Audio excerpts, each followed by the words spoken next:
Gee, that is too bad about Mrs. Hewitt. And if her condition has deteriorated so quickly, then the same thing is going to happen to Lee. I mean, if we don't find out what it is and how to cure it. Gail, Lee is in excellent health otherwise. You've got to remember that. Donica, we don't know what we're fighting. I'm sorry. I'm just very upset about Lee. Listen, I should get to Steve's office and get to that meeting. Right, well, I'll catch up with you. I want to talk to Scotty for a second. Yeah, sure.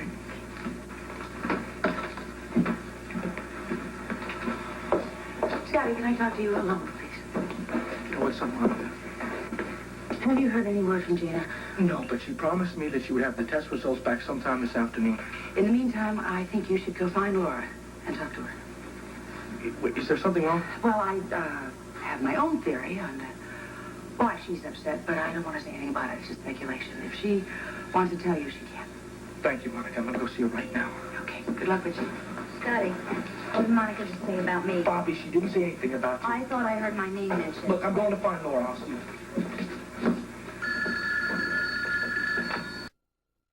May never come in contact with a patient manifesting these particular symptoms. They're like you, Monica, and Peter in your office. But we must all be aware of what they are and just how potentially dangerous it can be without an early diagnosis, especially now that we know it's highly contagious. And I've learned from my work in the clinic that we're dealing with something very deceptive here because the symptoms all seem to be just the classic flu symptoms. Exactly, Leslie.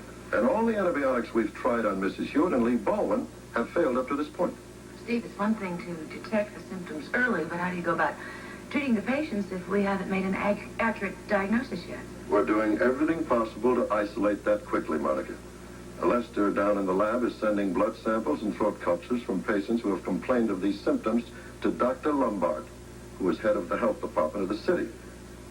Now, Mr. Lombard is a fine virologist, and we're hoping that he'll help us isolate it. Well, what about the Center for Disease Control in Atlanta, Steve? Have you contacted them yet? Oh, yes, we're sending them the same samples that we're sending on to Dr. Lombard. And hopefully, between the two of them, they'll be able to give us some positive diagnosis soon.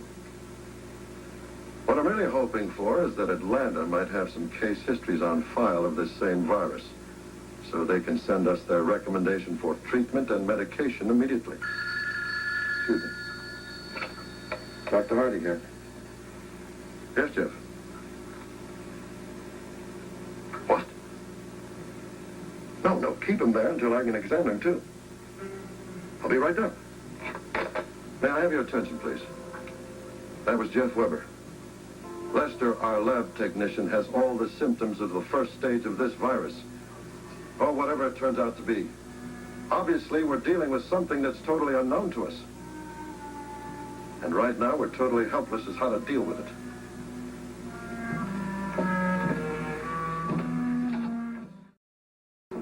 Do you know if Steve is still in his office? No, he isn't. We were having a staff meeting and he was called to the lab. Well, I guess I'll wait for him there. His message said it was urgent. If you'll excuse me. Sure. Yeah.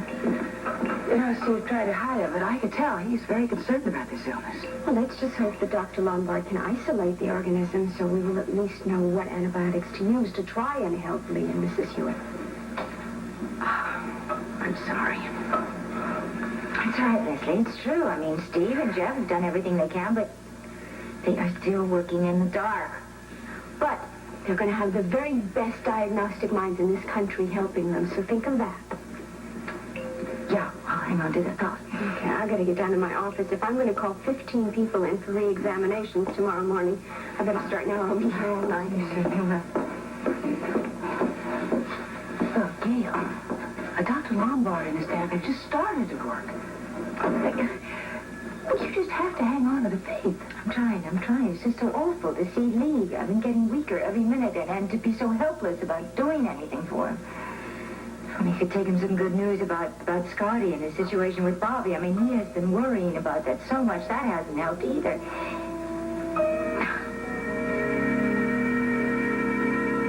See for yourself. I gotta get back to the office. I had work around this here, and this seems to be What are you doing? Guarding the elevator? No, Scotty went up to Gina's office just a few minutes ago, and he told me to wait right here for him. Was there any news about Bobby? I don't know. But something must have happened. Why? Well, because I was standing here just a few minutes ago, and Bobby came out of the elevator so fast, she almost knocked me down. Well, you know, you're right in the line of fire. Did she say anything to you? No. Oh, she just ran right out of here. Well, now, maybe that's encouraging. I don't know. I'm not going to get my hopes up about anything until I talk to Scotty. You know, sometimes the sun does come through those big black clouds. You just believe it. Monica. Yes, Howard. Excuse me, I don't mean to disturb you. Do you have any further word on Lee?